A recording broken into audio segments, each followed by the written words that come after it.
The following is a Spirit Street production.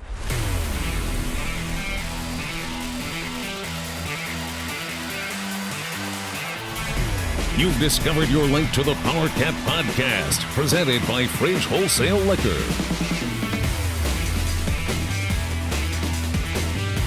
It's the Powercat Podcast.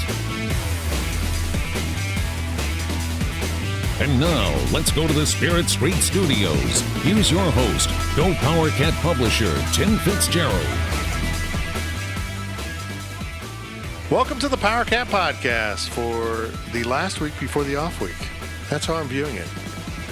We all need an off week, including the Kansas State football team. Tim Fitzgerald relegates Zach Carlson, your MC, for this weekly event. K-State fell to 2-4, 0-3, as they lost to Baylor.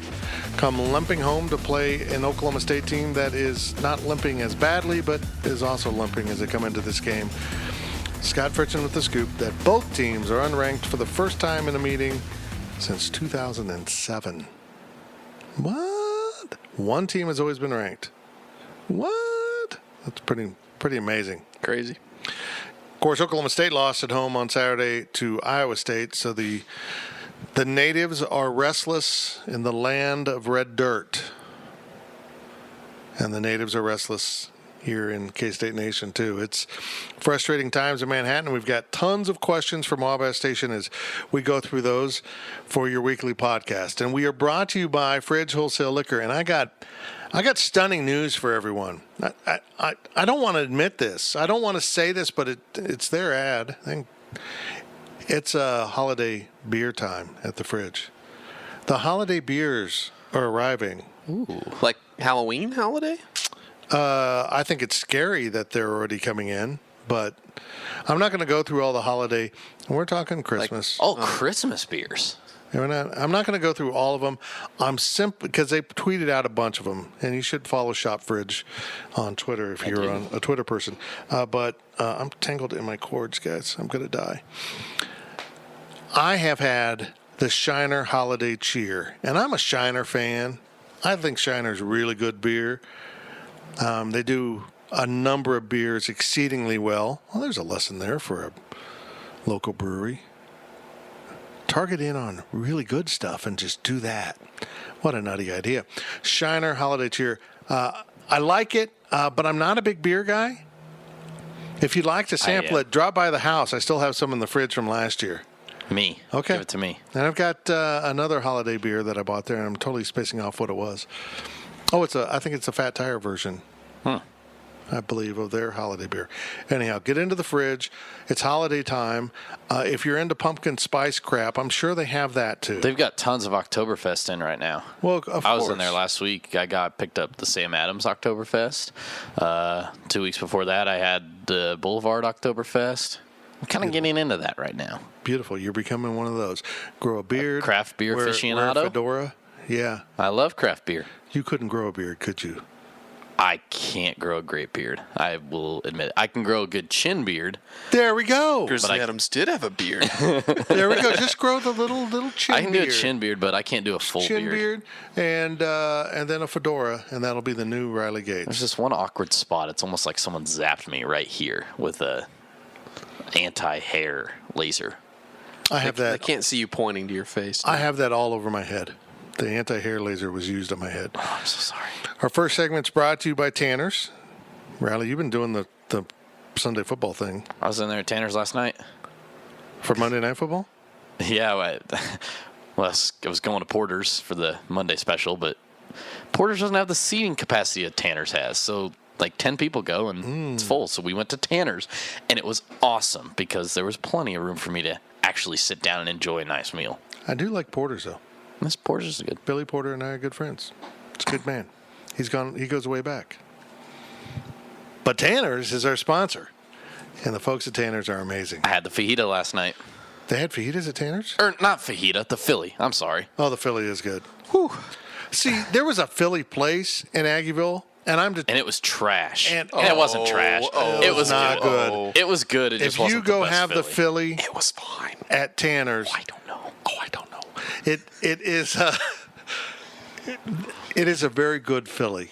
It was better than the Philly place. Yes. If the name Philly is in your very being, if you say you've got the best something, they didn't call it a Philly though, they called it cheesesteak. Cheesesteak. Wasn't it? No, they called it a Philly They because call they it had Philly? chicken Phillies. Yeah, that's right. That's right. So Can't call it a steak. if it's right there, you better be really good at it. I mean, let's just call a spade a spade. They're out of business. Tanner's is not. You got it. Like, for There's example, still a chain. Zach, They if have other locations. if I opened up Tim's Smelly Feet place, I would have the best Smelly Feet place in all of Aggieville. He's not wrong. Makes a good point. There we go. So get into Tanner's. It's like Smelly Feet, but with food and alcohol. Okay. I can't believe we don't have letters in the mail. Please stop I don't know. talking from. And Jeremy, the GM, this listens. He listens, and we're still friends. I don't know how this works. I don't. The fridge, of course, supplies all the alcohol you drink when you go to Tanner's. That's how this works. Here we go. Questions from Wildcat Station. Here's Mr. Zach Carlson. From Jim Cat, who is supposed to teach tackling? The tackle coach. Next. When I grew up, my dad was a football coach. Well, he was a football coach prior to my birth. By the time I'd become a human being, he decided to do something to pay the bills better. So he got into insurance. But he was still a football coach, and he scouted football for the local high school. He did all kinds of stuff. He most brilliant football mind I'd ever met until I met Bill Snyder. That's not God's honest truth. I learned a lot of football from Pat Fitzgerald. He was also a fisherman. And you know what, as a coach, he kept in the closet at all times? Something called the tackle box. And I think that's where all the tackles were kept. I went a long ways for that one, didn't I? I think you don't understand what a tackle box is. I went a long ways for that one. This team can't tackle. Holy crap. And folks, let's be honest here. I asked Bill Snyder about this on Tuesday. It's not about not being good at tackling so much. They're not athletic enough to be in position to make a good tackle. They're reaching with their arms because their legs and hips aren't good enough to get them in the right spot. They're not good enough to be in the right spot at the right time. They're either not prepared enough in terms of schematically understanding what's taking place. They're just not athletic enough, or they're not strong enough. And honestly, I think that's Justin Hughes' issue. He missed spring football. He was off the team. And I think we're seeing the results of that.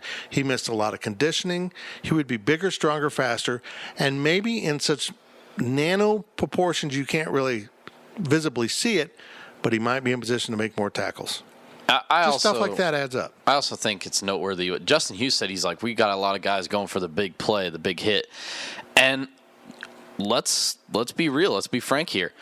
Eli Walker, Duke Shelley, Daquan Patton. These are all guys that are, hey, I like to feel my swag a little bit. I like to I got make a problem. The camera real. If you lay your shoulder pad into someone and don't wrap up, I got a problem with that because that is just technique. Look. But a lot of these guys are diving for feet. This defense is full of guys that like to make the big hit, that like to be on Sports Center. And at the end of the day, they're looking to force fumbles and level some dude rather than just wrap up and make a tackle. Honestly, there's only one dude with the resume that can do that. That's Eli Walker. Yeah. The rest of them, quit. If you're not as good as Eli Walker at this, laying the big hit, then don't bother doing it, man. Just go make a good tackle.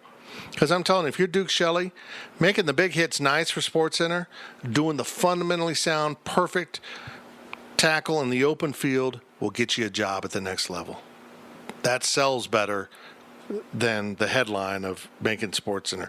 Nobody in the NFL is going, well, he was on SportsCenter. They're looking at your film saying, his fundamentals suck. From T. Everson, this was easily Skyler's worst game. How valuable was it that Snyder had no option to keep him in, but to keep him in and have him figured out instead of benching him for Alex like in weeks past? Very, I think. I don't think we see it. I'm going to say it again. I don't think Skyler's a good starting quarterback. I think he needs to be. I've said this in my grades, my keys. He operates best at a pace. He throws the ball best when the offense is moving quickly. Plays are coming in. Boom, let's go. Boom, let's go. That's why he rallies the team at the end of games. But managing the clock through the course of the game, that's not his thing. And I don't think he ever gets in a groove doing it. It was a brilliant run by him. His sneaky speed showed up. But throwing the ball, he was off the entire game. But he wasn't off against Texas in the second half when he came in, and it was running plays. Yeah. He was spot on. And that seems to be what they need to do. I know you don't want to get in shootouts with teams. I get that. I understand you don't think you're probably prepared to do it. But you had 60-some plays, and Baylor had 90-some plays. They ran 50% more plays than you did. Don't you think that puts you at a significant disadvantage? I think they need to crank up the pressure a little bit and get going. Particularly, they did that at Oklahoma State last year. They came out firing, and they played really well. Let's see what they do. I think Andre wants to do that. I just don't think Bill is so much into wanting to manage the clock. And they're losing time of possession at this point. I don't know what it was Saturday. I didn't really notice. But they lost time of possession a lot. They're not dominating time of possession. Not doing any of that. They're giving up third downs on defense and not converting third downs on offense. From West Tejas Cat 50, why is Sebastian Taylor not playing? I don't know. I mean, I'm getting to this point. Look, I understand. The Bill Snyder way is to know the playbook, to make the right downfield blocks when you're a receiver, X, Y, and Z, this and that. I'm at the point where Dalton Schoen, Isaiah Zuber, Zach Reuter, yes, they're fine receivers. They're doing things the quote-unquote right way, but they're also not making plays. You know, the only way they're making plays is if they somehow get wide open, and that doesn't happen very frequently. And also, this is a very inept offense right now. Why not just shake it up a little bit? Why not grab Sebastian Taylor and say, hey, you know what?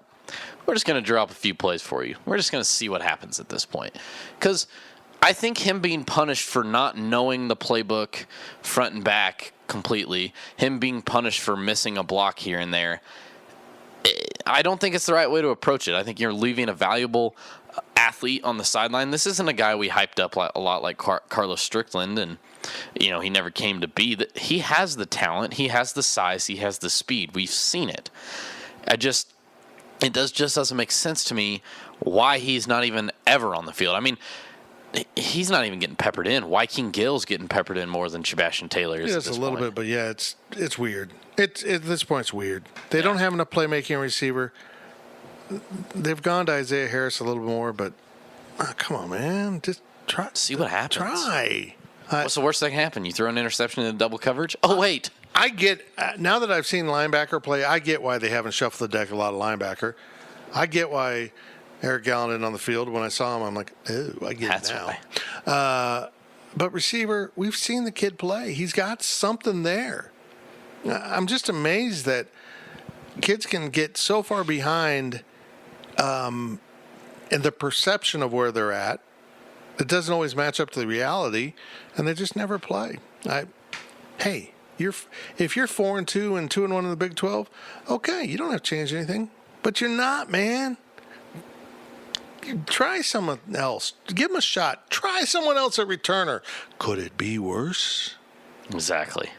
I mean, I want to see Wyking Gill. Someone. Do someone. These guys aren't returning well, and now they're turning the ball over. Stop. On the other side of things, from I Like Pickles Cat, why does Abdul Beecham still have a starting spot? I don't know. It doesn't make sense to me. I don't even care. I would like to expand and answer. I don't know. I mean, if he's grading out better in the film room or whatever, I want to know what that grading process is. I hate to be so harsh on someone, but he's awful. He's a senior and Josh Rivas is a freshman.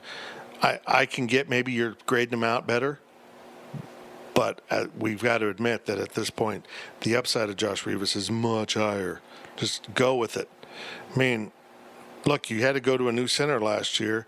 He wasn't real good at the start of the year, and he was really good at the end of the year. And now Adam Holtruff is recognized as a really good center. Just play the kids. Just play them. From Wildcat Wabash, every week on the pregame podcast, I hear horrifying stats about how this is the worst we've done offensively since Snyder's first year in 1989. What's the bar Andre Coleman has to get to by the end of the year not to be fired? Well, Andre Coleman's not going to get fired. Like, Is he alive? He still has a job. K-State could score 0 points the rest of the season. Andre Coleman's going to have a job. Yeah. I mean, they'd have to go hire someone to take his place. The offense was better on Saturday, you got to admit. Skyler was off, so the passing game was off. I feel like Andre's settling in a little bit. And let's be honest here. The opponents right now are more manageable than Mississippi State and West Virginia and even Texas, just based on athleticism. I mean, Baylor's not nearly that level, and neither is Oklahoma State. Okay, let's see what he can do here. I'm not really ready to pass judgment on either young coordinator. Anyone, including myself, was seeing possibly a bright and brilliant upside to the young coordinators were being foolish. There was a much darker downside, and I think that's just from a lack of experience with new coordinators. I mean, whenever there was a new coordinator, he was new to K-State, but he wasn't a new coordinator. These are new coordinators, and they're learning as they go. And honestly, Blake Seiler got exposed a little bit on Saturday with giving up a lot of yardage. So. And you mentioned, you said Skyler, the passing game was down because Skyler was down. I mean, yeah, he didn't have the greatest game. His interceptions were awful, but I thought some of the plays that they drew up for him were pretty good. That little swing right out to Dalvin. Oh, I love that play call. Great call. But he was underthrowing guys out in the flat. Yeah, he was doing that too. So that bothered me. From Purple Powerhouse, in the return game, has Isaiah Zuber lost his nerve, or is it just a lack of talent and experience on special teams? Yips. Yes, and yes. He's got the yips right now, doesn't he? I mean, he's got Sure. the yips, but yeah, he doesn't have Coach Snyder said he's done it 100 times. No, he hasn't, Coach. It's brand new to him. May have done it 100 times from practice. Yeah, but that's not the game. It's not very many reps in practice either. Yeah, I mean, no, he hasn't. I mean, I'm surprised they haven't gone to the Mitch running concept, honestly, on punts. And if you don't know that concept, it's from the early 90s.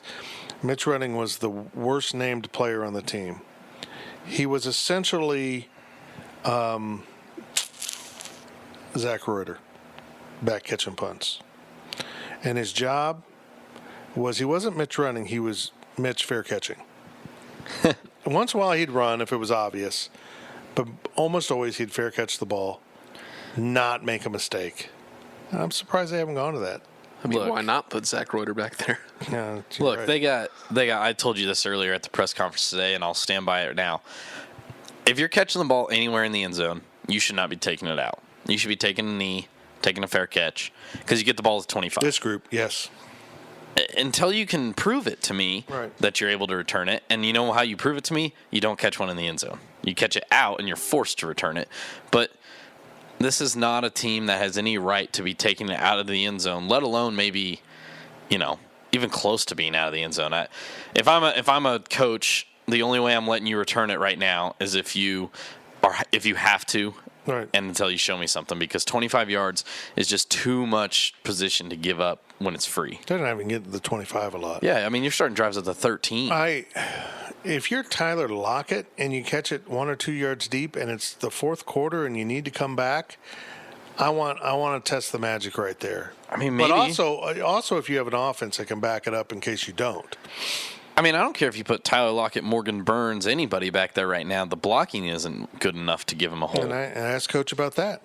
The depth is showing up on special teams more than, and he admitted it. Yeah. That was what shocked me. He brought it up before I could ask. They don't have the depth in scholarship players or walk-ons. The quality of depth in walk-ons isn't what it's been in the past, and it's showing up on special teams. Those other 10 guys wouldn't have been the other 10 guys a few years ago. They would have been the backups. From Duckhook8, that's a new name. Did you agree with the targeting ejection on Walker, and could have intentional grounding been called on that play? Yes and yes. Look, I never saw a replay that didn't show targeting. It looked like he led with his helmet, made helmet to face mask contact, and then pushed off. But I never saw a replay that showed anything differently. Does that make sense? They didn't have a definitive angle that showed him not making helmet to helmet. They called it on the field. How do you undo it? Yeah. So, yeah, from that standpoint, I agreed with it. I think he did make helmet-to-helmet contact before he shoved off with the arms. But intentional grounding. I think they didn't call the intentional grounding just because of the helmet-to-helmet. Like, It's almost like they ignored it. Right. That's exactly it. Ooh, I got targeting. That's all I got. Yeah. That's what I want. So, yeah. What a risky, you got to be smart. And that goes back to what I was saying earlier. Guys wanting to make a big hit. Guys wanting to force a turnover. Reggie shouldn't have made a hit like that. So here's the problem with the rule as it is. You can't launch at a guy, but you need to jump at him. But you can't slap him in the headgear, so that discourages you from putting your hands up. What are they supposed to do? I get that they can't launch, pin their arms back, and spear someone. I get that that's clearly against the rules, although it was allowed by Oklahoma State against Iowa State this weekend. That they did exactly that. Front of the face mask, front of the helmet, right into the face mask, arms down, led with the helmet, just vaulted right into him leading with his helmet. No call. And then Reggie gets called for that. So that's my problem with it. I didn't see anything to overturn it. It was called on the field. It was upheld. You won't see Reggie Walker the first half of this game. That's where it hurts the most. You won't have him the first half against Oklahoma State. From KSU, man, Hughes is proving he should have been playing more. Who else do you feel should be playing at this time? Any true freshman with the new rule? Sebastian Taylor at wide receiver. Need to put more talent on the field. Yeah, well, Hughes didn't play because he got kicked off the team this spring. He was in the doghouse. He was in the doghouse, and he was behind because he wasn't in spring football. So he worked his way back, and he's worked his way up, and he's just now catching up. I mean, he really is. He needs to be on the field. You need to let him make mistakes and learn until Elijah Sullivan's back, period. Defensively, I don't know, man. They're playing Hubert now. I'm not sure. I don't think there's enough guys on the roster.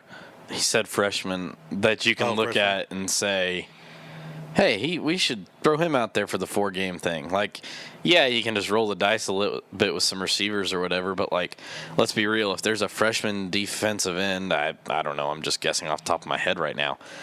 Is he really going to come in and make an impact? I'm telling you what, though. If they come home from Norman and they have to go to TCU and they're 2-6, play freshman. Yeah, I agree. Make use of this rule. He won't because it's changed. It's different. He kind of opened himself up to it, but apparently John Holcomb isn't ready to get on the field yet. But I mean, you found a way to make the offense acceptable for Michael Bishop. Can't you strip it down enough? I don't understand that. You got to find a way to get experience for these guys. And if you're 2-6, particularly if you're 2-7 after TCU, do it, man. Because you're not going to get those 15 bowl practices. Treat that like the bowl practice. Right. That's a rule change I want. If you don't go to a bowl, you can add X number of practices onto spring. It's a rule change I want. And let's get rid of 5 bowls. I'll agree with that. 10 bowls. I don't want to add 15 more practices onto spring. I don't think you add 15 because, let's be honest, you're not in bowl prep. You're not doing 15 full practices. I guess the way I see it is, what are you really gaining that much by adding a couple more spring practices? I mean, you are. You think? Yeah, you are. Okay. It's good teaching time. From Autumn Cat. After seeing what Texas did to Oklahoma and scoring 34 points against a conference opponent, are you more or less optimistic in regards to beating the remaining opponents? Texas-Oklahoma doesn't influence my opinion on this team. If anything, it confirms what I thought about Texas, was that they didn't exactly take Kansas State all that seriously. I mean, throwing halfback passes, chanting beat OU after the game. It's clear where everybody's head was that week. I thought K-State played better in the second half, but it was really clear to me that Texas, we got this sucked. one. It's 19-0. We got this one. There's nothing about me that's optimistic about this team. Right now, until they prove it to me, there's no offense was better, defense went down.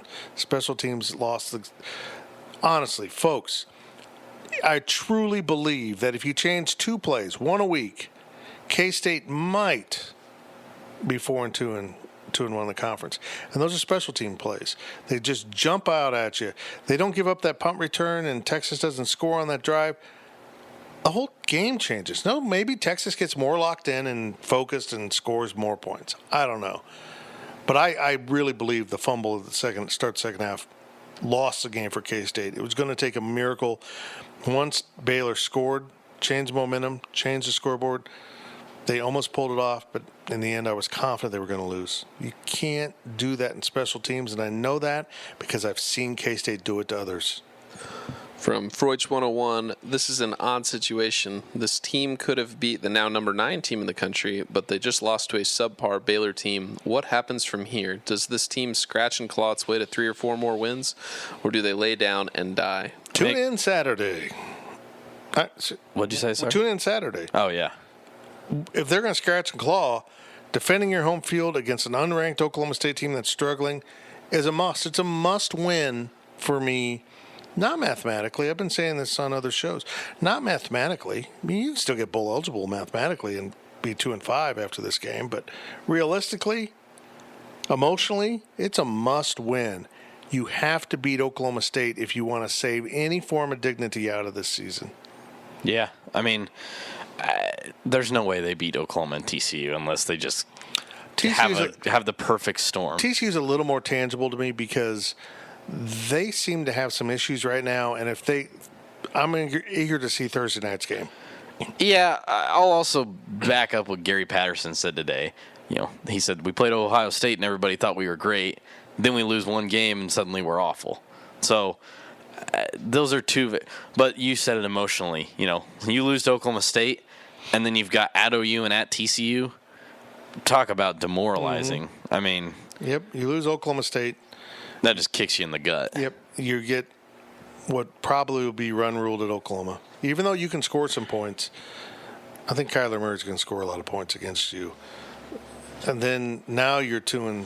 But I'm losing my math now. 2-6 going to TCU in what is a must-win situation. But I'm also on the boat of even if they win at Oklahoma State, against Oklahoma State, I'm not exactly encouraged. Yeah, it's better, but I still feel the same about Oklahoma. I still feel the same about TCU. I still feel the same about Texas Tech. I don't care how bad Texas Tech's defense is. They'll give you, what's the saying? Half the defense, double the points, and they'll triple the points. I mean, they've got 3 capable quarterbacks that can run that offense. So if you're thinking that Oklahoma and TCU are losses, for sure. I'm thinking Tech is a loss for sure as well. Well, let's not go there yet. I'm still not fully sold on Tech. I think they're legit, but I want to see. I'm really banking a lot on Thursday night. I want to see this game, Tech at TCU. I think that's big for both teams. But if you are saying that OU and TCU are losses, and folks, that's not a stretch. Those are road games against good teams. Then this is a must-win. Yeah, that's 6 losses. Mathematically, you need to win this, beat Tech, beat KU, beat Iowa State. But by God, at this point, if they don't beat Oklahoma State, 3-9. They better beat KU. Yeah. They better beat KU. And David Beatty did something last year that nobody else has done against Bill Snyder since Mark Mangino wasn't there. Had his team ready to play. And maybe has been the only guy since Mason was at Kansas that had his team better prepared. And I'm going to be honest, he might be coaching for a job that week. I mean, if he's not fired this week. Oh, it's their Super Bowl. He's not going to get fired next week. He's not going to get fired the week after that. But if he beats Kansas State and takes KU to, what are they, 2-4 right now? So it'd be, 3-9, 4-8. And you beat Kansas State. If they go get another win along the line and beat Kansas State, because that's like 2 wins in 1. It's tough to fire him. You don't think David Beatty knows that? He knows it. Last question of the first half from Pickles. What is your prediction? We're not even going to give him his full name. We already said it once. We made the first reference, and now we're making the second reference. He's Pickles. Second reference. Prediction. What is your prediction for attendance against Oklahoma State? Not good. Not good, especially if it's 60% chance of rain as we sit here Let's outline all the factors. It's morning. Kansas State's 2-4. It's an 11 a.m. kick. It's supposed to be very rainy. It's homecoming, so We've had one dry game all year, I think. it's homecoming, so people are going to be out celebrating the night before. Does that really happen? I mean, gonna people get drink drunk on a so Friday when it's a Friday just because it's Friday. Right. I mean, And madness. this is people be not hungover for exactly. madness? Yeah. It's got to be the opening of some hunting season. That always happens. It's close to. I think it's close to deer season. I don't actually. know. I'm not a hunter. Unless it's already been deer season. I don't know. I don't know. Turkey season? Maybe. I'm predicting it'll be noticeably empty in the middle of the first quarter. Not empty, less crowded. It'll be more crowded in the second than in the first, and then it'll be wiped out by the third. Depends on the game. If they're playing well, Does it though? yeah. If it's raining, Does it depend on the game? It doesn't. Let's be honest. I don't even High def TVs made us all soft. We don't want to sit through the rain, and I don't blame people. I'm in the press box. I wouldn't sit in the rain. I wouldn't sit in the heat. I wouldn't. No. But also, I'll sit in the rain for you guys. There we go. Zach's going to take it. I'll take one for the you. team. You got it. Zach's one of the only camera people. Well, I guess TV people. I mean, Zach has rain equipment. He's going to sit through the rain no matter what. Since geared up. I bought that rain gear, there has only been one game, 2 games, one last season, one this season, where I haven't taken it to the stadium to at least wear. You're But taking hey, it this he's week. going to have highlights regardless. Yeah, if it's rainy, a threat of rain, a little bit cool. And Taylor Cornelius throws 3 touchdowns in the first quarter. Got it. It's going to be bad in the first half and atrocious in the second half. We'll just say this. I am confident gate revenue is dropping.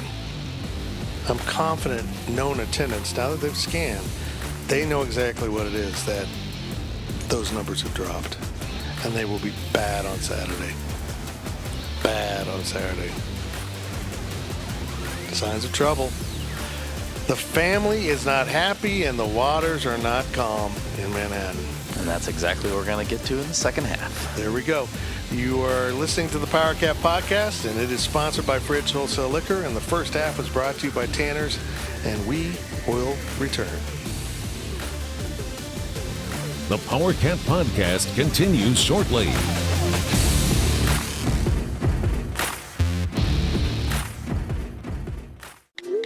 I'm trying to get a group text in on what everybody wants on the liquor store run, but my phone keeps autocorrecting liquor store to the fridge. A fridge or the fridge? The fridge. It just did it again. Well, the fridge is more than just a liquor store. The fridge has over 3,000 wines in stock, the area's largest selection of spirits and craft beers. Plus, they're back-to-back winners of Beverage Dynamics Retailer of the Year. Oh, I get it. Wow. Smartphone. Autocorrect your next liquor store visit to the Fridge Wholesale Liquor, 1150 Westport in Manhattan. Online at fridgeliquor.com. For more than 20 years, there's only been one reliable source for exclusive and unmatched premium K-State sports news content. It's GoPowercat.com. The tradition continues as Tim Fitzgerald, D. Scott Fritchen, and the other Go PowerCat sports experts continue their relentless coverage of K-State sports. So make sure you're subscribing to the one and only Go PowerCat. Hey, K-State fans, it's time to come home to GoPowerCat.com.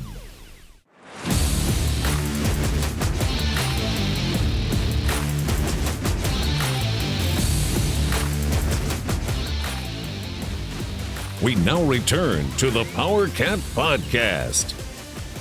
Welcome back to the Powercat Podcast. I can't even tell you the emotional journey we've been on as a podcasting trio, talking about all things not related to this podcast in between segments. Sometimes we flow right into things. I thought we were going to do that this week. We did not. Sometimes we are out of here by Shut up. mid-afternoon. Tim Fitzgerald relegates Zach Carlson. We have, you know what, around a lot in this podcasting endeavor. We're not being good stewards of our own time. Nope. Hey, we are brought to you by Fridge Wholesale Liquor, and they are a great steward of liquor and beer. If you need someone to show you the way, to lead you to the promised land of alcoholic beverages, go to the Fridge. It's like the holy land of booze. Sure. That was sacrilegious and effective at the same time.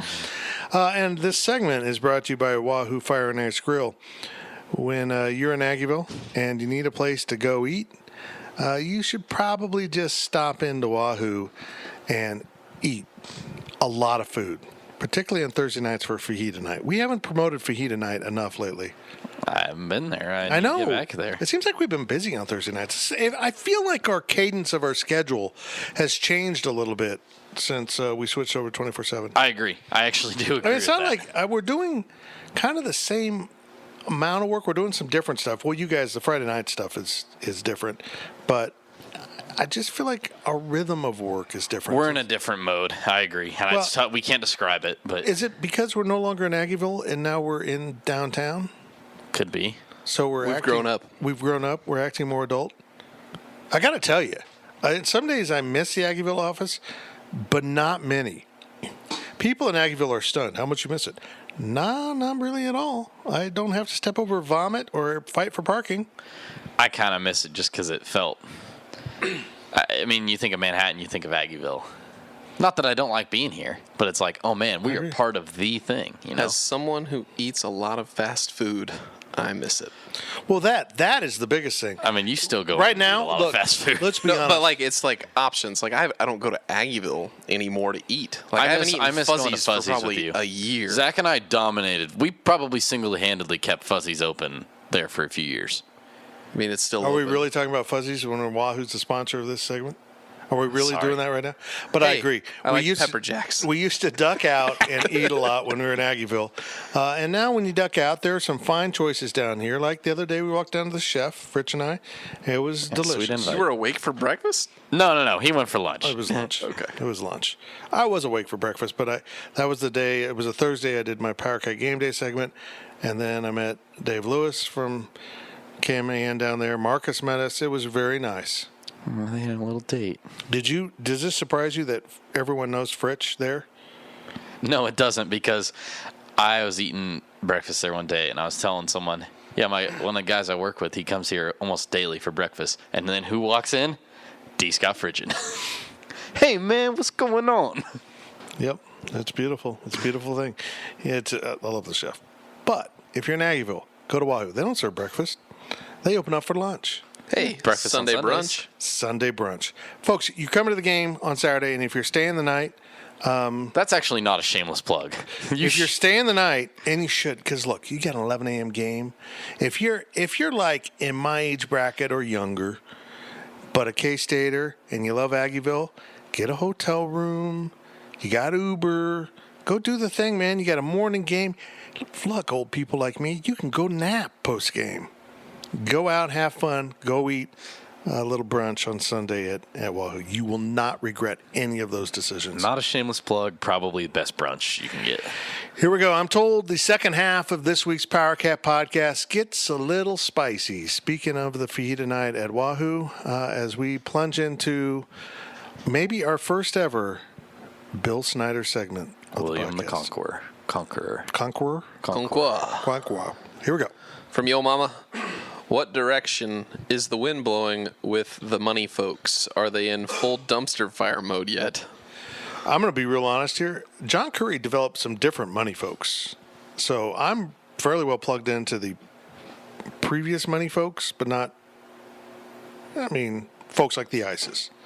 I know them, I can talk to them, but they're not calling me up, telling me stuff, or, I'm not saying anyone does, but we're not on that kind of relationship. The winds are moving towards change. They are. They are. Even people you would be surprised. Most of these people are successful business people. It's not like the Veneer family just inherited all their money. The new generation has, of course, but Jack and Donna built that from the ground up. Now they're not as involved anymore because of health reasons, but John's been very successful in business. I'm just using him as an example because I've been friends with the Veneer family a long time. And for full disclosure, they are investors. But they know how to run a business. So for them, for folks like that, K-State football is a hobby worth giving to, not just in the form of tickets, but significant amount of money. But they also want a return on their investment. They don't want to build a bunch of cool facilities and have a losing team. And they want energy in the business. So, yeah, I think it's moving towards change. But maybe this question comes up. Is there a wind or any push that will move Bill Snyder in any direction other than the one that he damn well pleases? That's the big question. Mm-hmm. And I don't know the answer. Maybe he'll get there on his own, or maybe he has to be pushed if a change is needed. It's too early to know that or even to talk about that until it's really time to discuss it. So you're not going to like the next 10, 11 questions. Well, yeah. I mean, they're not going to fire the guy right now. Yeah. And he's not going to retire right now. For my like Pickles Cat, I don't think Bill should be able to run the program into the ground, but has he not earned the right to have a bad year? Look, I understand where he's coming from on that. Yeah. Yes. You can't sit here and, get mad at him because one year he misses a bowl game. I understand that. I think the way a lot of people are looking at it, though, is you hit your peak in 2012 on 2.0. You hit your peak on 2012. You kind of almost got there again in 14. Things were going well. But ever since then, I mean, let's be real. It's kind of been a slow decline. I mean, 6-6, 7-5, 7-5, and then this year. So I think it's more not just this season that has people upset. It's the 6 to 7 wins every year, which some programs would take, but also finishing 9th and 10th in the recruiting rankings, finishing here, it looks like it's going down before it's going up, and I think this has been the boiling point of, man, all these frustrations are starting to come to light, and now K-State is a 2-4 football team. I will accept the whole premise of the question, and I agree with him. That was a few years ago when they went 6-6 and played their 5th-string quarterback. That was everything going wrong. And nobody really would have said, this is horrible, we need to change, if they'd gone 4-8 and they're playing a receiver at quarterback. I mean, K-State fans aren't stupid. They grew up with football, or they understand what it takes to be good in football. They get it. And that's why they can look at this right now and say, this isn't a bad year. This is an erosion of the program. Even Coach Snyder basically admitted it at Tuesday's press conference. They don't have the depth or the talent right now to overcome these issues. While he doesn't connect that dot, that's recruiting. Whether it's recruiting scholarship players or walk-on players, the overall talent of the roster has deteriorated. Not saying they don't have good players. They do. They don't have enough. Not saying they don't have some great walk-ons. Not enough. In the past, they had enough. Right now, they don't. And I don't know how, if they go 4-8 or even 5-7 this year, how you look at next year will be better. How do you lose some key components on both sides of the ball? They just lost DJ Reed and Byron Pringle, and let's be honest, nobody in the big scope of things has replaced either one of those players, most notably in special teams, let alone offense and defense. So your next right tackle won't be as good as Dalton Reisner. I mean, you just go through the list, and granted, they're not going to have a ton of seniors, but who's the next cornerback when Duke Shelley leaves? Do you really sit here and say, well, that freshman is da-da-da? Well, we don't know. And Bill doesn't think they're good enough to play, even if it's 4 games at the end of the season and get to redshirt. So I don't know. I don't know what to tell you. The problem is, I think the question here is this one bad season or a trend that will play out worse in 2019? And I think that's really the answer. If you just think it's one bad season, okay. But if you think it's going to be repeated in 2019 and maybe worse, then hold on. That's a whole different thing. That needs addressed. From Wildcat, how do you guys feel about Snyder ignoring Kellis Robinette's question? Curious. It's interesting and also frustrating at the same time. It's frustrating because he's done nothing wrong. He didn't ask anything wrong. From our standpoint, he's done nothing wrong.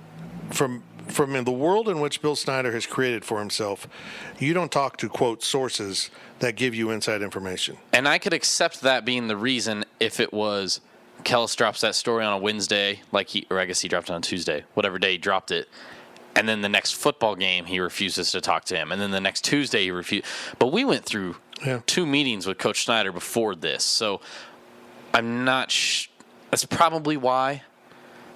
But I don't know. Or he came in late. He was late because of the janky system at Baylor and the fact that he has to submit an instant game story to the Kansas City Star.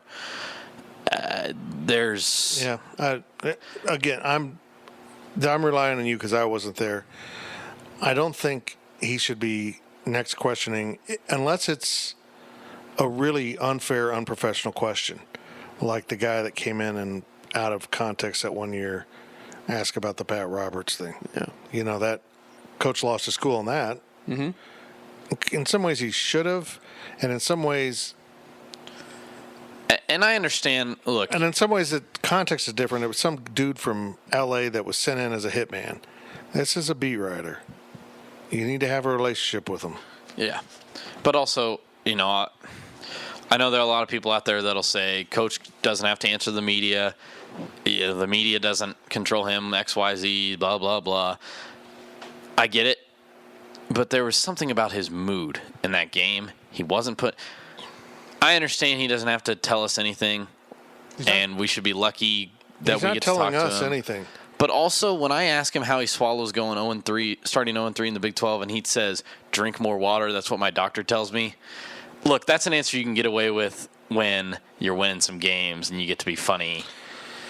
I took an issue with it, I guess I'm saying. Well, I get it. Yep. And how do I want to put this?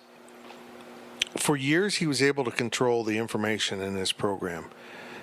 He's mad at Kellis for getting the information, but really he's mad that the information was gotten. I mean, he's pissed someone in his program is talking like that. Now, have they lashed out at other people who are somehow tied to the program? I'm not going to get into specifics, whether, distant or close, that have said stuff, asked stuff, tweeted stuff. Yeah, they've lashed out in what I think are grossly inappropriate ways and sought revenge professionally against people that didn't deserve it. And this is a new thing. This intolerance of media asking you the hard question. If I'm all for not wanting the unfair question or the attack question, but just the challenging question, what's up with special teams? That's not a hard question. That's a very relevant question. And at $3 million a year, you answer that question, whether it's from Kellis Robinette, Tim Fitzgerald, or some dude from New York who's in that you don't have any relationship with. He was in, I think, at the end of the day, he's a self-aware man. And I think today, being Tuesday, he came into the press conference with a better control of his thoughts and emotions. And maybe how we started the press conference played a role in that, but I just think he was on firmer footing to handle that press conference. Because I asked him about special teams, and we got an answer. From Monica, is K-State unique in the fact that so many alumni and Bill Snyder coaching disciples are on our staff? What is the industry standard for quote-unquote family hires? I honestly don't know. I don't know. That'd take going through a bunch of staffs. And I have to go. And the only place you could really apply that to was when Bowden and Paterno were aging. I mean, there's some similarities there. I mean, we know Paterno had his son on the team or son on the coaching staff, and he wanted him to be the head coach. So there's some real similarities there. But as far as the rest of the coaches, I don't know. But there's no question K-State's among the top. I mean, nearly every coach is tied to the program, and people inside the program are tied to the program. Now, there's some incestuous reasons for that, he wants people that he knows and kind of can control, who also know the system. But the other downside to that is right now he can't go very far outside the program. They had to give Brian Norwood a 2-year contract to get him here. Coordinator-wise, you weren't going to get anyone. But they generally thought they had 2 good young guys that could do it. Okay. Also, let's be real honest. If you're getting a job at K-State, you better be prepared for what it's like to work for Bill Snyder, because it's not easy. It is not easy. He is as demanding a boss as you will ever imagine having. Not have, imagine having. It is relentless, nonstop, and you've never done enough. That's just the way he is. What would be satisfying in your quarterback play? I'm never satisfied is always his answer, and it always will be. And that's true for coaches. And you have to be the right person, and you have to understand that, or you are going to be waving, battling the wind the whole time you're here and drive yourself insane. Some guys, I couldn't do it. I've built a company. I've worked 80, 100 hours a week. I couldn't do it with the demands he puts on you. And a lot of coaches are that way too. They want the Thursday night family night. They want, that's not unreasonable at all, by the way. They want, to be able to go home before the kids have gone to bed. It doesn't happen at Kansas State, folks. It doesn't happen. Kids playing a high school football game on Friday night? No, you're probably not going to make it. I expect you to be here late on Friday night preparing for the 11 a.m. game.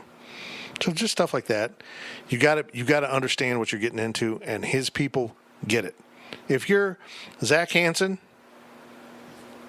and you choose to come back to Kansas State, you know exactly what the coaches have gone through because you watched it. You saw it, and you knew the demands that were put on players. So Zach knew exactly what he was getting into. None of it was a surprise. So that's part of the reason. Also from me, Monica, is there any truth to the Bill is trying to stay as long as he needs to get Sean the job aspect as to why he is still the head coach? I mean, it's always been true to an extent. I mean, he's openly admitted that that's what he wants, so I don't think that you can say that he isn't sticking around a little bit for that. But I mean, unless we have a bad gauge on the situation right now, I think a lot of people are kind of starting to maybe agree that it might not happen, Sean being the next head coach. But maybe it is, maybe it isn't. But I think maybe even Coach is kind of realizing it's a tough sell to sell a special teams coordinator as the next guy. Yeah, no matter how stubborn you are. It's not the sole reason he's still coaching, though. I mean, he's still coaching because he still wants to coach. He still wants to be the head coach of K-State. But I can't help but feel that that's a little bit of a reason. I mean, I don't think that that's out of line to think that thought. Well, I'm going to expose my latest theory on this right here on the podcast. It's become an excuse to stay. To himself. I want Sean to be the next head coach, so I'm not going to leave until it happens. And he knows damn well it's not happening. He knew it under John Curry. John Curry made it very clear Sean was not going to be head coach at Kansas State. And that became the fulcrum of the hatred between the two men. And he was always going to outlast John Curry. He was not going to let John Curry not hire his son, but just hire anyone. Because he thought, and you might be right, Ron Prince is exactly the type of guy John Curry would hire for a football coach. A great, great man. All hat, no cattle. Now he didn't do that in basketball. You can argue that Bruce Weber's no hat, all cattle. He's just a work guy and no flash to him. But that was his fear. And so it kind of became about he's not going to hire Sean, so I'm going to stick around. Now he's into Gene Taylor. Now, will Gene answer the question, are you going to have her? Would you consider Sean Snyder? He's going to give you the political answer, but if I had to sit here and make a guess, there's no way in hell he's going to hire a special teams coordinator with so little experience outside of this program. So few. This gets back. Who's he going to hire if he's not hiring K-State people? That's really all he knows. People that come through the program or played in the program. Now he probably has other friends in it, but I don't know that. I that's really the rub there. So I don't think Gene Taylor would hire Sean, and I think it's just become an excuse for him not retiring. I want Sean to have it. You're not going to give it to Sean? Okay, I'm going to stick around. I've been saying it year after year. I keep thinking he's going to retire, but now I don't think he's going to retire until one of two things happens. He is fired or he dies. Now, maybe there's a third scenario. Maybe there's some self-awareness that I just spoke about, and he's going to retire if they're 3-9, 4-8. I've been told that will happen. We'll see. Will Gene Taylor ever fire him? I don't know. That's a question. You talk about a question you'll never get an answer to. No, he's not going to ever admit to that. But what happens if they go to 2-10 and lose to KU? A lot of people upset. So it's all interesting, man. But I think it's just kind of become an excuse. Sean will not be the next head coach unless there's a great power play happening behind the scenes that I don't know about. From T. Everson, did you notice that there wasn't a lot of social media hoopla around Coach's birthday on Sunday? I remember in years past it being a much bigger deal. It was a Sunday. Yes. I did notice that, but it was a Sunday, too. I was worshiping the land of Patrick Mahomes. Why? He threw 2 picks. They still look He sucks. awesome. No, I I put that question in there because I did find it odd. I think it was just because it didn't fall on a weekday. Really? Yeah. Yeah, Sunday birthdays on the Facebook wall aren't a great day. But also, He's probably scrolling through going, nobody wished me a happy birthday on Facebook. but also, and maybe I'm wrong because they've never done it, or maybe they did it and I didn't see it. I didn't even see that. I mean, the athletic department didn't even. Oh, they don't do that. No, he doesn't want them to do that. Really? He doesn't want us to know when his birthday is. That's information. No, seriously, he doesn't want anything made of it. No. Yeah. Okay. I thought it was odd, Tim. I'll just say that. That wasn't his Call him out. his 79th birthday, folks. He's in his 80th year. Look, when you're on the beat and your last name is Everson, you don't get to have a hidden identity. That's a good way to bum out someone who turns 29, and they say, man, next year I turn 30. I'm like, well, technically, you're in your 30th year. You'll celebrate your 30th birthday at the end of that year. Oh. So the coach is in his 80th year on the planet. It's amazing. Okay. From T and Cat, what are the chances that Bill Snyder realizes he isn't going to be able to turn this year around and announces before the end of the year that he's going to step aside so Gene Taylor can start the search to bring in someone that will make a greater commitment to recruiting? Well, even if he announces he's going to step aside, let's say he does, okay? He's not going to admit that he can't turn it around. He's going to think he can win any games remaining. They come home from TCU at 2-7, and he says, "Okay, he thinks of the program first. This program needs some new blood. Let's do this. Let's go get one of our guys. Try to keep Sean on. Try to keep as many coaches on. That needs to be his next play." His great miscalculation of 2005 was forgetting that retiring was firing his coaching staff. The guy who doesn't like to fire anyone fired everyone. And then they had to be rehired, and only a couple guys were, Sean and Mo Latimer. So his next play needs to be, his next move needs to be, let's try to manage this transition. I can't protect everyone, but let's see how many guys we can keep on, because I think there's good coaches. Mm-hmm. They've been winning. And he's never going to do it. I know he did it, but he's not going to do it before the season's over, because what does that do? That makes this season about Bill Snyder. It doesn't make it about the 2018 Kansas State football team. And that's the last thing he wants. And he did it last time. And I don't think he's going to do anything like he did it last time. And I wish he would, because let's be real. People deserve to say goodbye. They deserve that, and he deserves the send-off, even if it's 3-9. Okay? People are going to be pissed that they suck that bad. But I guarantee you, even if they lost to Kansas, because they play Texas Tech after Kansas, right? No, it's before. Texas Tech's before. Kansas is senior day? No, Texas Tech is senior day. Yeah. I got that in my head wrong. Even if they lose to Kansas and they are a 2-win team playing Texas Tech, there will be 50,000 people in that stadium ready to cheer him off. There won't be 50 in there. I guarantee it. There wasn't. I It wasn't disagree. sold out for Missouri. They didn't sell out a smaller stadium for the first time around for Missouri. Okay, but there will be a very passionate crowd. There was a great crowd against Missouri, even though it wasn't jam-packed. I do agree with you. There will be a lot of people there. What's different is they get to go on the road. And if we know ahead of time that this is Coach's last year, people will still be upset that they're losing, but I think it just changes the tone a little bit, okay? And it paints a better picture for the end, which is what we need right now. Now, I say they get to go on the road. What I like about that is there will be no place greater for a send-off that's not home than Iowa State. Those fans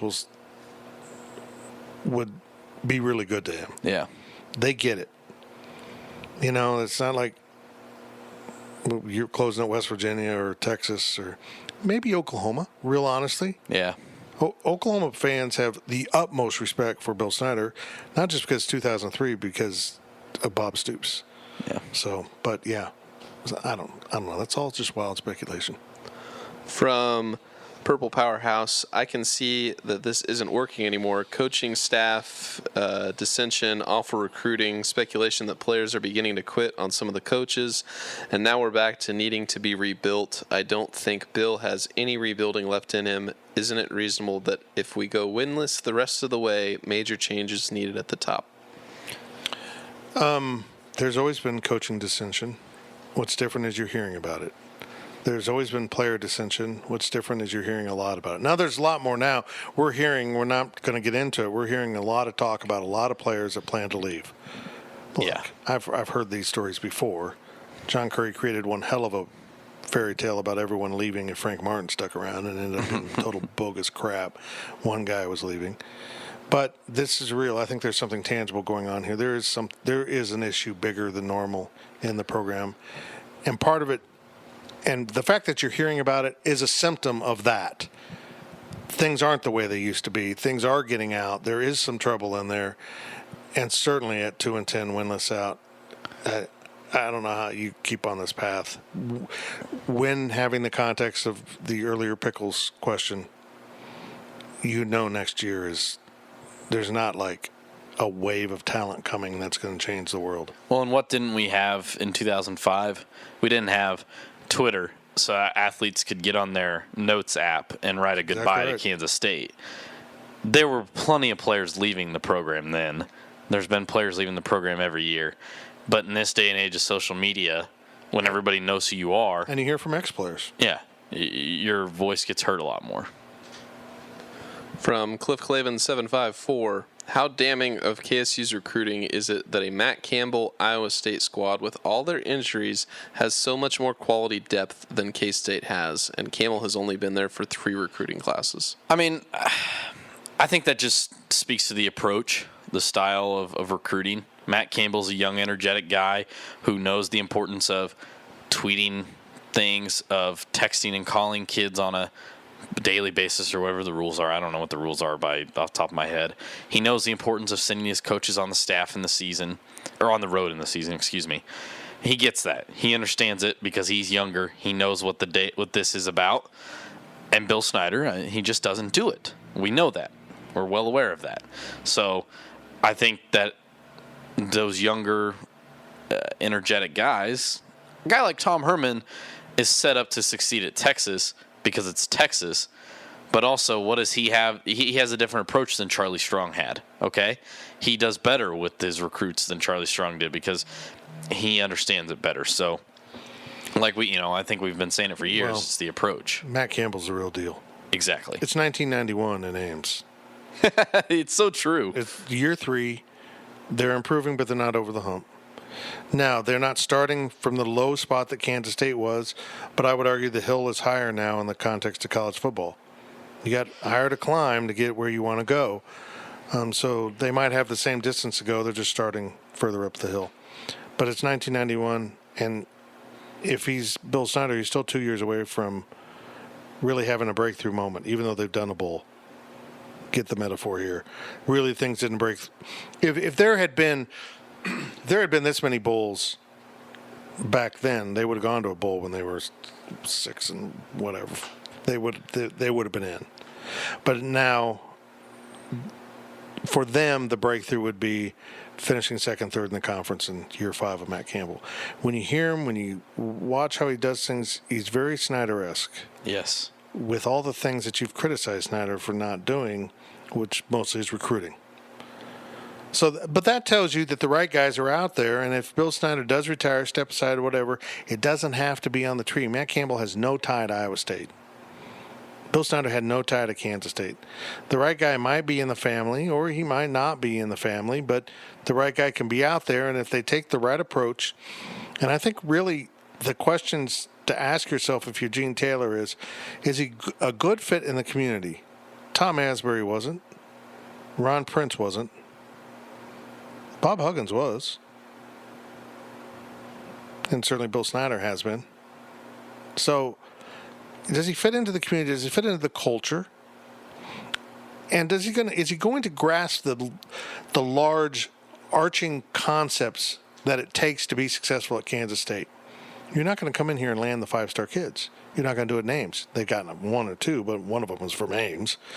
And so, what it takes is grinding. What it takes is preparing and being a really good football mind. So that's a lot of things to ask for. But Ron Prince was none of those things. Well, he was a football mind, but he was a nutty football mind, a mean-spirited football mind. He was such a bad fit into the community. There's so many people out there that might be the right guy. So just sitting around saying, well, we're going to go back to where we were, it just doesn't serve a purpose. From TN Cat, there is no doubt that KU Athletic Director Jeff Long will be letting David Beatty go at the end of the year, if not before the end of the year. If we do not make a move ourselves this year, is it hard to not see that it won't take a new coach long at Kansas to move their program ahead of ours? Same scenario of last time. They got Mangino up and running, and he got him going, and then he kicked Ron Prince's ass. So, yeah, I agree with that. Now, David Beatty pulled a dirty trick on A.D. Long by playing well at West Virginia because they were going to torch him. Yeah. You lose by 30 points in Morgantown. We got an off week next week. Associate head coach Clint Bowen becomes interim once again, and the search starts. I think he knows who he's going to hire. I don't know who that is, but I think he knows. I mean, surely he knows. Brett Bielema. I don't see that. I don't think Brett's coming back to college, but I think he knows, and I don't disagree with the concept. If they hire the right guy, it's all about the right guy. That's the thing. If they had hired Charlie Weiss instead of Mark Mangino, they would have still sucked. It's not impossible to win at Kansas, okay? No, We've it's seen not. it. And it's just going to take the right guy. It's not impossible to win Kansas. They have a huge advantage in recruiting, and it is Basketball. They can roll people into that environment and sell them. This is what it's going to be like at football, which is a total lie. But we're talking about 16, 17, 18-year-old kids, and that sounds great. From Garcat 12761, I hate to admit, but it is time for Coach Snyder to retire. Who do you seriously believe will be the next Kansas State coach? I mean, well, when that time comes, we will have a hot board. Yeah. I have always been a Jim Leavitt fan. I don't care if he's 60, and I don't care if you think that's way too young compared to a 79-year-old head coach. He's 60 going on 40. he really is. He's an active recruiter. Most 60-year-old coaches are not on the recruiting trail attacking it like he is at Oregon. He's just my guy. Yeah, I always felt like he was the best assistant coach Coach Snyder had on that initial staff, and he had Mangino and Stoops. He built South Florida from nothing. I've said this before. I don't think any coach has been hired at an institution and changed it more than Bill Snyder and Jim Leavitt. South Florida was a big school, always has been. They didn't have Division I football. He went there, started a program. They ended up in a major conference briefly until the Big East collapsed. But they're still a very well-known institution. That wasn't because they added football, because they got good at football. And Jim Leavitt did it from the ground up and quickly. I still think he's the guy. I think he gets it. He understands it. But he, like I said, he's not the only guy. I mean, maybe Brent Venables can do it. I just prefer experience. I just prefer it. He's not the only guy, Jim Leavitt, but also the Kansas State job feels like one that you're going to predict who's going to be the next guy, right? I mean, you've got Jim Leavitt, you've got Brent Venables, you've got the North Dakota State guy. I mean, you've got this circle Those are your three guys that you can point to. Right. And it feels like it's kind of like the president search was a year or two back, you know? Everybody, they said they did a search. They said they were looking at candidates, but everybody kind of knew Richard Myers was going to get that job. So that's just the way I see it. Well, and there's some similarities there. There really are.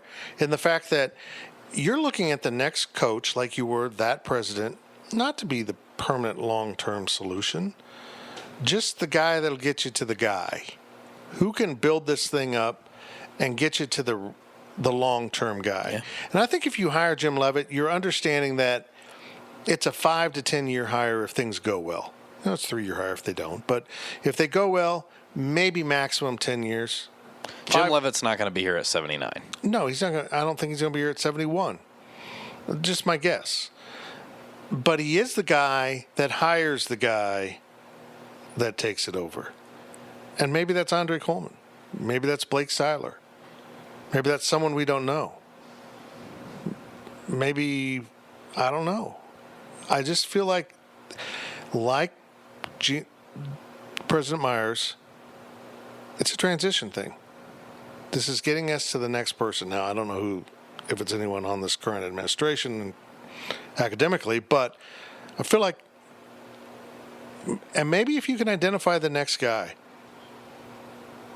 I'm a Ricky Ronnie fan, and you can't look at Penn State's offense and say, well, they haven't missed a beat now that Ricky's the head coach. And you want to tie to Snyder? Well, you got one. It's a shoelace. But he was the survivor of the Ron Prince hires. Mo Lattimore and Sean survived, but those were Snyder guys.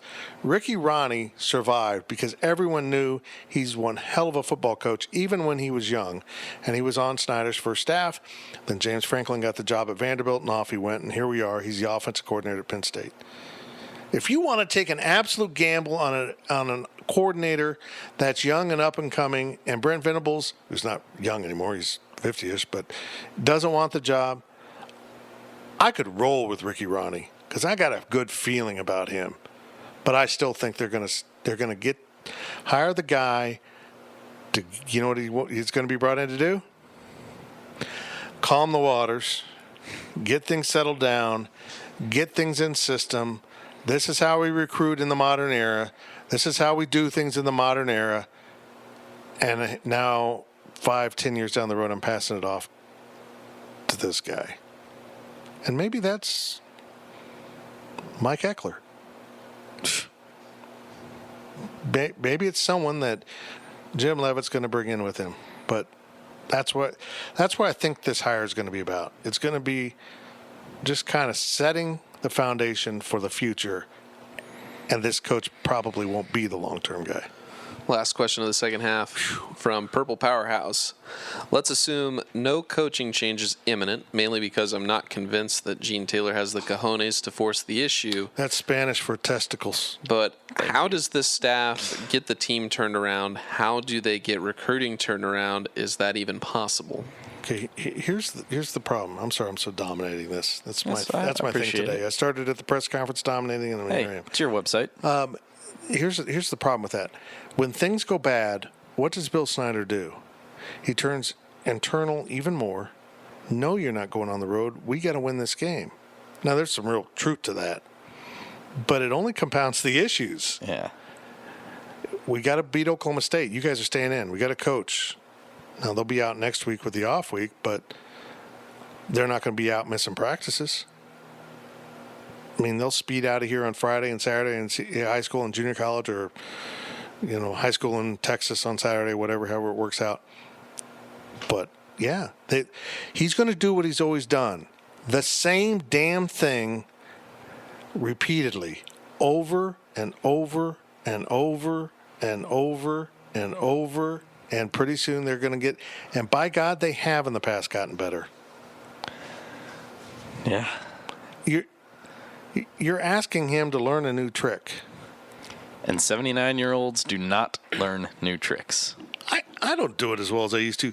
I'll say this. I don't think he's going to. If he uses the 4-game redshirt rule this year, it's not because he intended to use it. It's just he had to play a kid, and in the past it would have burned a redshirt. He's going to use a kid just exactly like he would have in the past. And if he only plays 4 games, 2 years ago he would have burned a year, and now he won't burn a year. And that's just the way the rules stack up. But I'm not going to look at this kid and say, hey, I can get you in for 4 games now. It doesn't matter. This is a new thing. He's not going to do that. He's just, I don't see him doing that. So that's the same way with this.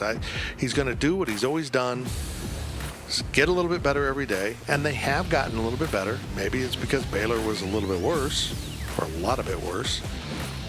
And we'll see if that starts to make progress.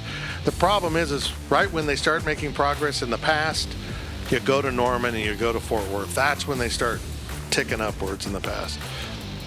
Let's remember, they went to Stillwater last year and were without DJ Reed. There was no way they were winning that game.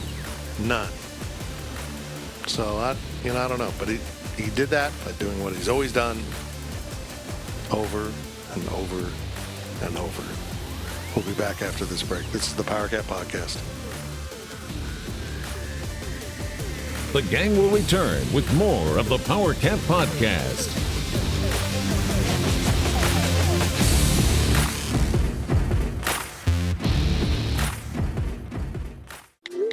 I'm trying to get a group text in on what everybody wants on the liquor store run, but my phone keeps autocorrecting liquor store to the fridge. A fridge or the fridge? The fridge.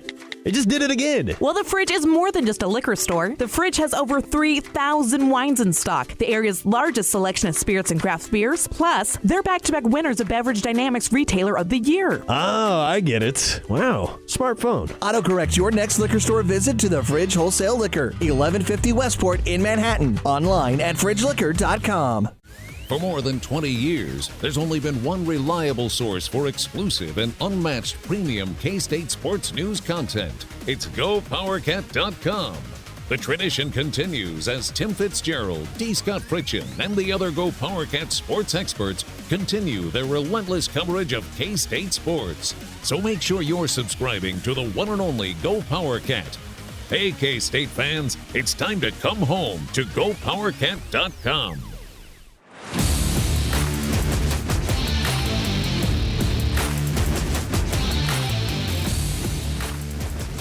Back to Fitz on the Powercat Podcast, sponsored by Fridge Wholesale Liquor. Welcome to another apparently extended edition of the Powercat Podcast. For 2 weeks in a row, I won't shut up. I like it. Our fans like it. You talk too much. You talk too much. I'm just dominating the have questions. a lot of thoughts, have a lot of opinions. It get me into trouble sometimes, but I've always said what I believe, and I believe I've said a lot. We're not here to sit idly by. We're here to give our take. I would sit idly by now. I would. But I'm not. You've done enough for your career. You're just done. Yeah, I'm done. That's it. I'm catching. Hey, everyone. This is the Powercat Podcast, sponsored by Fridge Wholesale Liquor. 11 a.m. game on Saturday, so it's a little bit early to stop in the fridge. It's incredible. But they open at 9. I was going to say, don't they open? You can get in there. I mean, it's going to be rainy, so you guys aren't probably, going to be tailgating like you normally do. I get Or you'll that. be doing whiskey pulls under your tent. That sounds dirty. Hey, but after the game, win or lose, stop by the fridge, get a little celebration booze or a little sorrow booze, and don't drink it in the car. Don't do that. I don't care if you're going across the town or if you're driving all the way to Kansas City or to Ashland, Kansas, and you know who you are. Do not drink in the car. But when you get home, that alcohol from the Fridge Wholesale Liquor will taste better than any other alcohol you have ever had, and I oversold that incredibly. But do it. Stop in the Fridge at the corner of Claflin and Westport. And we're brought to you this segment by the High-Low. If you're sticking around on Saturday night after the game, go to the High-Low. Do that. You can stop in Tanner's, you can stop in Wahoo to eat, but go to the High-Low. You're going to like it. It's right there in the heart of Aggieville. You might know it as Aggie Station, new or old, or Scoreboard, or what else was it in there? I don't know. Yeah, so many things. Longhorns? No, what Longhorns? That's a different place. I hate when people ask me that. There's something else. I'll tell like my aunt or whatever about a bar and. Now, which one was that when I was in school? And I'm like, well, you're not even that old, but it's changed Purple so Pig. much. I forgot the Purple Pig was in there. Anyway, stop in the High-Low. Say hi to Seth and the whole gang. Great staff, great bar, great food, and play a little Milwaukee roulette. Get the mystery beer that pops out of a machine. You know what? Sometimes Jenny you just got to pay $3 for a Natty Light or a Busch Light. Like sometimes you just got to do it. It's kind of like K-State football. You're paying your money up front, and then you go to the game, and it's a Natty Light of a performance. But sometimes you'll get a Boulevard Wheat, and you'll beat Oklahoma State in Stillwater. Yeah! It's the overtime. Here's Zach. Let's go. From Exhausted Nihilist, D. Scott's Rewind mentioned a representative of Conference USA that was in attendance at the game. Is it typical for a run-of-the-mill Big 12 conference game? And if not, who should be more concerned, Baylor or K-State? How did I miss that? I edited the story. Oh, dude, his Twitter replies were fire on that tweet. People were pissed at him. D. Scott? Yeah. They're trying, I don't know why. Why does it matter? Yeah. Why was he there? I don't know. That's what we were trying to figure out. I mean, I didn't really look at the seating chart or anything, but I'm sure there's context. Are we sure he was there from Conference USA and not... He was. And I'm just speculating here, so don't take this as like this is why he was there. It wouldn't shock me if he works for the CUSA, he lives in Waco or Dallas, and he said, you know what, I just want to go see a football game. Bingo. That's probably exactly and he got a credential. Because they would. They would. I mean, he's legitimate, athletic. Look, if you were closer to conference realignment, yeah, maybe some alarm bells go off. But the CUSA ain't coming here to pick off Baylor or Kansas State. I'm going to pick up Baylor. You gotta cut Baylor first. Yeah, we can all wish. Honestly, I bet he probably just wanted to go to a game and he works for the CUSA. That or it was a business trip, kind of him going to check out, maybe see what either K-State or Baylor, their athletic departments did for maybe content or video or officiating or who knows what it could be. I mean, it could be. They share officials, don't they? I don't know. I think they do. It could be that. I mean, there's a lot of don't read into it. Yeah, it's not to it. Not anything. And I don't know who it was. Maybe he's friends with the AD at Baylor. Maybe he's just friends, and he was in. You got to have something on your. You think he'd be in his box? I don't know. Your credential has to read something. So.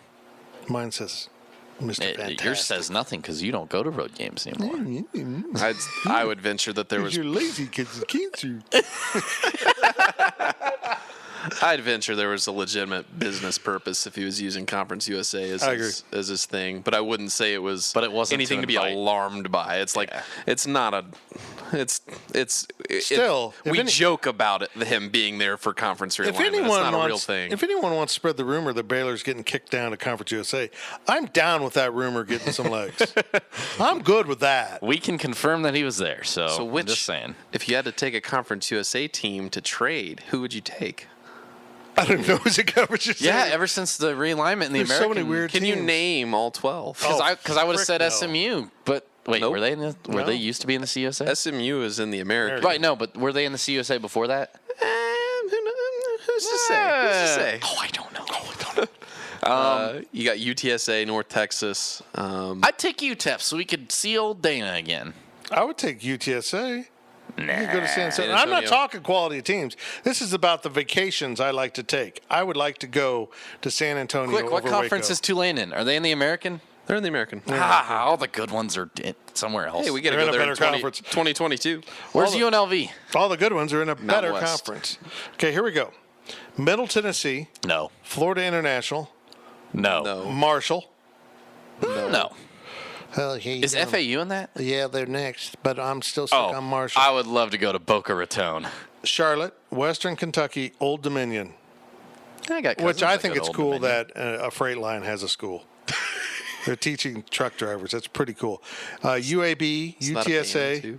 Southern Miss, Louisiana Tech, North Texas, Rice, and UTEP. God, that conference sucks. Yeah, I'll take Florida Atlantic so we can go to Boca Raton and cover Lane Kiffin. I like how we say no to Florida International, which is just a stone's throw away from Boca Raton. Oh, it has nothing with distance. It's just Boca Raton.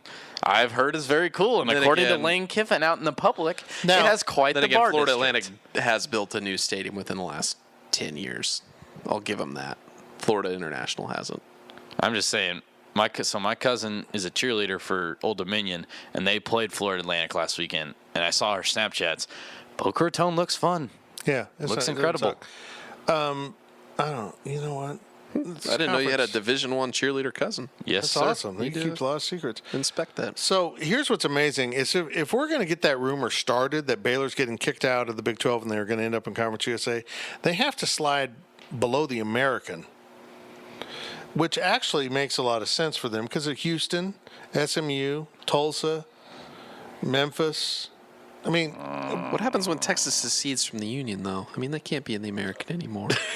well, then you have to change the conference to the Americas conference. Let's see, Cincinnati, Central Florida. So if that makes sense, when Baylor is kicked out of the Big 12, not if, I'm running with this, guys. I'm running with this. That the team coming up would probably be from an American. Yeah. So I'm guessing it's already spreading through athletic director circles, wink, wink, that Rice will move into the American and join their buddies at SMU and Houston, and that Baylor will slide to Conference USA. Someone tweet that, but don't Per attribute our it to me. Tim Don't Fitzgerald. leave me out of it. And Say then- sources say. So sources tell me that Baylor is being moved into Conference USA. that Cincinnati. Baylor could. Got to throw the could Wait, in you're there. going to take Cincinnati when Tulane's available? Come on, think about yourself there, We Fitz. got to sell this crap as somewhat believable. They're going to take Cincinnati. Our company can't afford to go to Tulane that much. What? Why did you guys go broke? Well, Fitz went to Tulane 3 weeks before kickoff. He says he doesn't go to road He games. missed the game. What's amazing is he came back before kickoff. He said, "I just can't do it. I can't do road games. He went to the Superdome instead. Okay, moving on. From T. Everson, thoughts on Mike Stoops being told to hit the bricks mid-season? What a power move by Lincoln Riley. Hey, Bob. And I refuse to believe he didn't make the call. Who, Lincoln? Yeah. Oh, yeah. There was rumors that it came from over his head. No, that the AD no, and the no. president did it together. No. Well, they Lincoln- probably had to back him up on it. Look, Lincoln Riley, oh, yeah. He came in due to the situation late, obviously. He wasn't going to fire him in year one because, holy crap, talk about a set of nuts. But year two, he said, okay, Mike, your brother's not here, but you still have the job. I want to see an improved defense. And then they gave up 48 points to Texas, missed more tackles probably than Kansas State did. Ouch. And he said, get out of my town. I don't even want to see you in the stadium anymore. I don't know if he actually said that, but I like to think he said that. I think Lincoln's classy. He said, thank you for your service. You have a guarantee contract. You will get paid that. See you later. His buyout's not that much. He's a coordinator. Most coordinators aren't. I mean, still, I figured Bob would have gotten him in good. If you have a high buyout, it represents the notion that other people want you. Here's my question. They knew they didn't have to do a high buyout there. Did he call – he refused to comment on this when asked about it. Did he call Bob Stoops? He absolutely did. Do you think? He absolutely did. And Bob probably said, I understand. Yeah, probably. It's just sad we don't- I think Bob Stoops would admit to himself, but never anyone else, that if Mike Stoops was named Mike Jones and not his brother, he would have been fired a long time ago. Oh, yeah. Easy. But he wasn't going to fire his brother. But he's also not going to go to war when his brother's was that obviously bad. From Pickles, also another Mike Stoops question. He spent more time with Bill and probably has a more open schedule than Marcus Watts. Would you consider a change in football analyst? He would be fun. See, I would love to have him on here, except our soundboard can't control how loud he gets. Oh, he'd blow out the mics. Guys, he throws things. He bangs on the window and yells unspeakable things. Fitz would have to bleep out everything he says, Fitz right? would be the clean speaker around this office. And at the end of the day, I Golly think Mike will end up doing that. I think Mike will end up doing color. He's got that old like. I wouldn't hire him. Are you kidding me? He's a name, man. Ugh. There's He's a plenty name. other names out there. I hope Mike gets another head coaching job. Now it might be at a Florida Atlantic when Lane Kiffin gets a P5 job again. Yeah. Not Arizona. He was so up and down in Arizona. He kind of fell into the same trap. He kind of hired too many people from his circle. Sometimes you need to do that, but you also need to bring in some other ideas. From Adam K63, do you guys now have plans during the holidays since it's not likely that K-State will make a bowl? Not yet. I think you're overbooking this here, Adam. Guys, I booked a spring break trip last year, and then K-State decided to go to the Elite Eight. What were the chances of that? You picked another trip for Christmas? I thought about it. A lost Saturday will get me closer to doing something, but probably not because of other things. I mean, I looked into going to Vegas because I still want to go to Vegas. That's where we would go too. But also, all my friends are still in college, so they're all in classes till the 13th. That's what happens when you graduate early, right? Yeah, I know. And you Not like it would have changed anything. and you're friends with a bunch of people who drink a lot who are not graduating early. Yeah. They're going to take their damn time. So, I looked into it. But honestly, if K-State misses a bowl game, I'll turn my focus to basketball. And for the first time in 2 years now, I will spend Christmas at home, go to Beloit. Man, I don't know when I'm going to go to Beloit again. It will be Julie Christmas. will love that. I was going to go to Beloit this Friday for it's homecoming. I was going to hit the game and then come back early for Oklahoma State. I got Madison Manhattan on Friday. Julie would love that if you're home for Christmas. Look, K-State basketball's in Kansas City on December 22nd. Yeah. So we will all be there. Yeah, it's Saturday night before Christmas. Okay. Beautiful scheduling. I love it. School's out of session when they should be playing these games. Love it. Wish they had Vanderbilt at home, but So we don't have kids. And in my selfish world, we would fly out on the 23rd and be gone. spend Christmas in Las Vegas. Absolutely. All right. We don't have kids. I wasn't criticizing you. I just was questioning it. What are we going to do? The dogs don't know. The dogs, dogs will be, yeah, but I don't know.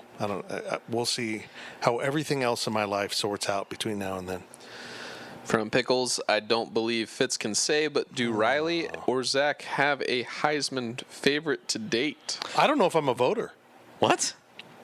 Because Kevin Haskin was the Kansas representative for that, and I haven't been contacted. I don't know who it is. I don't know if I'm a voter. Well, Fitz, you're picking this game, so how about you give us a key to You can't make a pick, but you can give us a key to the game, well, Kirk. honestly, I don't know. Honestly, I do know. Go ahead. Tua Tagovailoa from Alabama. Holy crap. Yeah. The college Pat Mahomes. Well, I mean, I was a big Will Greer fan until Saturday. Yeah. That was just awful. Guys, Tua is almost to 1,500 passing yards, has thrown 18 touchdowns and 0 interceptions. He doesn't play in the fourth quarter. He might win the Heisman Trophy never playing a fourth quarter. Yeah. Him. Sure. Okay. I agree. And I think I should get an award for being able to say Tagovailoa. I like it. There's no candidates on the Kansas State Wildcats. I'm just saying. I can confirm this report. Okay. From Pickles again, is K-State an angsty fan base? It seems that between Dimmel, Curry, spelled wrong, Weber, Hill, and now Snyder, we have been more than willing to run people out of town over the last several years. Well, okay. You were off the mark on Dimmel. Let's all admit it. He wasn't that bad. Curry needed to happen for reasons that have been well detailed. What was the one after that? Weber. You could still argue that maybe he should have been shown the door, but I contend that without an AD change, it happens. I agree. I mean, I think John Curry was going to do it. Yeah, I agree. So, I mean, that is fortune. I don't think that one was over the line. Brett Hill People had didn't to care go. that. I mean, nobody was running him out. I mean, I don't think any of these people run out of town or are going to be run serious out of town. baseball people, in some ways, wanted to change, but there was also baseball people who didn't want to change. It's baseball. Nobody was that passionate. You didn't even Sorry. run Dana Dimmel out of town. Dana Dimmel got a head coaching job, Right. which you'd be a fool to not take if you want to one day perhaps be the coach at Kansas State. Right. But with all that said, I don't think K-State's any different than most fan bases. Exactly, yeah. If anything, K-State's a more calm fan base. Oh, absolutely. I mean, how many coaches... Nebraska fired Bo Pelini at 9-4. Georgia fired Mark Richt. I mean, it could be a lot worse than this. A&M's chewing through coaches, and now they're permanently Good married call. to a guy named Jimbo. Good call on that one. But is Jimbo a college football coach name? Absolutely. Yeah, it is. It is. It's also a good name for a shrimp fisherman. In the boondocks, Louisiana. Fair enough. I am Jimbo. One of them fan boats. And my boat's named Fisher.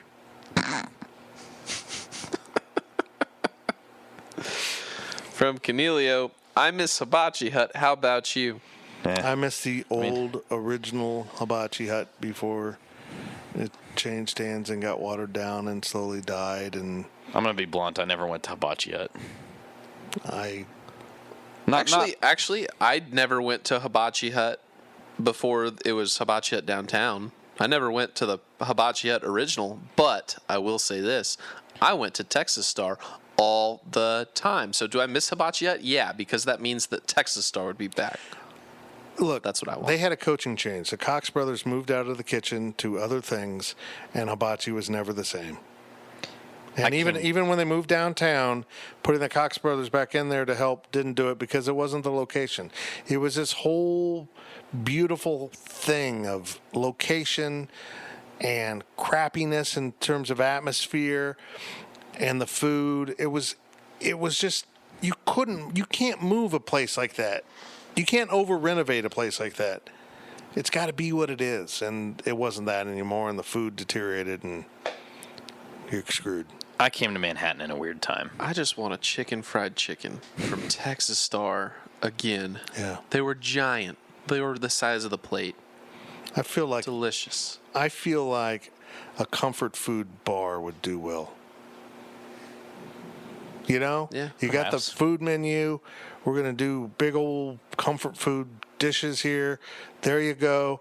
And then now we're a bar, and it'll work. That's me. That's all I got to say on that. Last question of the podcast from Adam K63. Oh, really? He's going to finish it? Well, Zach yells at me whenever I pick Parker. So. Well, it's Parker. Parker didn't get picked. Ha! I didn't think his question was that great this week. Parker, step up your game, man. Well, and serious crap. And in fairness, his question overlaps this question. Okay, go ahead. Adam K63, will there be any sanctions against Riley for eating chicken at Whataburger? There will not be. Okay, guys, I'm gonna go on the record. You're gonna decide your own penalty here? No, what? No. Okay, go ahead. Okay. Penalty? Fitz and I have made fun of Sanctions? people. Fitz and I have made fun of people for eating chicken at Whataburger. Yeah, that's me. You're making fun of me. Now, however, I will say this. When I made fun of people for eating chicken at Whataburger, I made fun of people for eating a grilled chicken breast sandwich at Whataburger more. That was more of my attack. However, I've worked for this company since 2015. I've been going to Whataburger since 2016 because Fitz didn't take me anywhere my first year. Didn't trust you. Dick. Well said. So I was experiencing Whataburger, cheeseburgers, patty melts. It was incredible. Oh, yeah. I've been there a few times. Talk dirty to me. I've had my fair share of Oklahoma and Texas trips now. I've had about everything you could have. What hadn't I had before? One of their 4 pictures they put on that menu, and that is the honey barbecue chicken strip sandwich. We were in Edmond, Oklahoma. At the new Whataburger, the Primo Whataburger, the new one that didn't smell funny, that's awesome. Quote unquote. I like how we call it new. Yeah, but like I've been there for going 3 years. Yeah. Compared to most Whataburgers, that damn thing's new. So quote unquote. Yes. So yes, I said we're in Edmond. We still got to get to Waco. I know we're probably going to have Whataburger after the game, which means multiple Whataburger trips, which means I won't go away with one bad experience only. And I've always wanted to try this. Let's do the honey barbecue chicken strip By the sandwich. way, he just scared me when he hit the table. And guys, I'm here to tell you, it didn't suck. It was actually incredible. That's great for you. So let me back up. You had Whataburger multiple times? Twice. And you had the other time? Patty melt. This is why I forgive him. It's not like we go to Whataburger every week and we have a wide selection thing. When I go to Whataburger, I get a burger because I like their burgers. I have nothing against their chicken strips. In fact, I've had a single with chicken strips as a meal, and it was good. But I haven't done it again because the patty melt is awesome, and the triple with triple cheese is religion. Instead of fries, Fitz will get another sandwich. Oh, exactly. I'm not a big fries fan, and I'm a Whataburger fan. Fries really don't do it for me. They actually were pretty good this They time. were actually Yeah. really good. But the fact that they did it multiple times, you almost have to, do the burger and then do the chicken strips. It's a 2-day trip. Now, if you're only making one trip to Oklahoma or Texas in a year, I don't suggest getting chicken. Right. We only really get it once a year, maybe twice. I don't know. Look, we're going back. Eat what you want to eat. Guys, we're going to Norman. It's not what a chicken, man. You got to get the burger more often than the chicken. We're going to Norman in 2 weeks. We're going to Fort Worth after that. And then Zach and I are going to go to Stillwater, Norman, Lubbock, Austin, I can't Waco. wait for Lent season so you get to order a Wildcats. We're not going to be there but one Friday. What a catch. Is that a thing? And we're not even going to be. Fish is. Lent is late this year, so joke's on you. I'm going to have to eat fish during the NCAA tournament. The Pope moved back the season? It always alternates. I wouldn't say it always alternates. Yes, it it changes. does. Sometimes it's. Alternates would mean Sometimes it between begins two. in February. Other times it begins in March. You guys should brush up on your religion. I'd say it moves around. I wouldn't say alternate's a bad term. Oh my God. Whatever. I'm sorry. I'm Protestant. I had I can feed chicken at myself. Whataburger and it was good. Sue me. Well, I'm happy for you, Riley. I'm happy for you, Zach, that your evil influence has poured into his soul, and he now is eating what a chicken. And now we go to Taco Cabana sometimes. Great decision by Zach, by the way. Hey. What? We're rolling into town 20 minutes before this high school Okay, game it's starts. 40 minutes before the game. We ordered at 6:55. Let's be real. Let's go And the on. game's. Oh, you're at Taco Cabana? We roll into Taco Cabana, and I'm looking at this place, and I'm thinking, that kind of looks like a sit-down place. And Zach's like, no, it's kind of like Fuzzy's. Go to, okay, fine.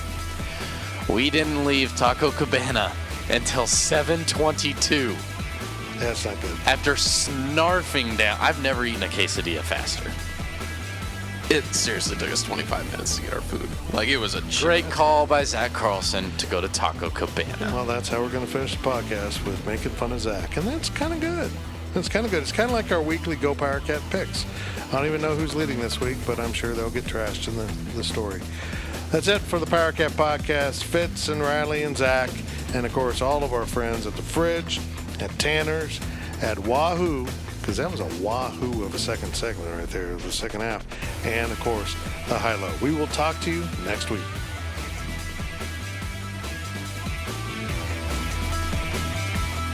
Powercat Podcast. All rights reserved. GoPowercat.com and Spirit Street Publishing.